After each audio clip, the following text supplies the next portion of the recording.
Motional EMF from Faraday's law. हम consider करेंगे magnetic field जो इनसाइड की डायरेक्शन में लग रही है। हम एक कंडक्टर ले लेंगे P Q of length L. अब इस कंडक्टर को हम एक यू शेप्ड कंडक्टिंग वायर के साथ इस तरह से कनेक्ट करेंगे कि हम इस कंडक्टर को इस यू शेप्ड वायर पे मूव कर सकें। अब देखो ये वाला जो डिस्टेंस है ये हम x ले लेंगे। अगर इस कंडक्टर को अब अगर हम v वेलोसिटी से इस तरफ को मूव करेंगे, मान लो dx डिस्टेंस से, तो जो एरिया है लूप का वो इंक्रीज हो जाएगा, जिसकी वजह से मैग्नेटिक फ्लक्स की वैल्यू भी इंक्रीज करेगी।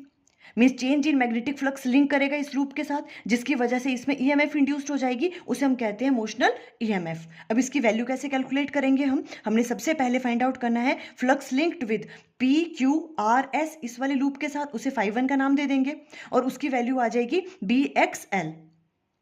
और flux linked with P dash Q dash R into S, इसकी वैल्यू ले लेंगे हम φ2, जब हमने उस कंडक्टर को v वेलोसिटी से मूव किया dx डिस्टेंस तक। तो φ2 आ जाएगा आपके पास b x plus d x into l, ये एरिया आ जाएगा x plus d x into l. अब हमें change in magnetic flux find out करना है, वो हो जाएगा φ2 माइनस φ1, ये वाली वैल्यू आ जाएगी बी एल डी एक्स।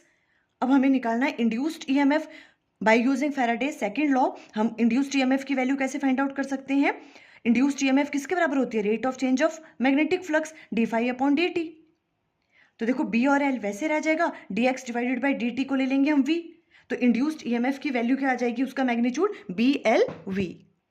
अब इस लूप में ईएमएफ इंड्यूस्ड हुई, उसकी वजह से करंट फ्लो करेगा, हमें उस करंट की डायरेक्शन बतानी है। तो देखो बाय लेंज लॉ करंट की डायरेक्शन कैसी होती है? इस तरह से होती है कि जिसकी वजह से वो इंड्यूस्ड हुआ है उसे वो अपोज करे। वो किसकी वजह से इंड्यूस्ड हुआ है? मैग्नेटिक फ्लक्स की वैल्यू इंक्रीज कर रही है इनसाइड में। देखो पहले इतने लूप के साथ अटैच था मैग्नेटिक फ्लक्स, फिर उसकी वैल्यू इंक्रीज होगी। तो अब उस लूप में करंट इस तरह से फ्लो करेगा कि उसकी वजह से जो मैग्नेटिक फील्ड लगे वो कहाँ लगे? आउटवर्ड डायरेक्शन में।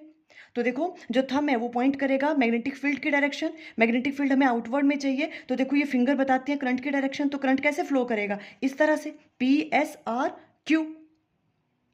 चैप्टर 6 की फुल डेरिवेशन की वीडियो का लिंक स्क्रीन पे आ रहा होगा। Thank you.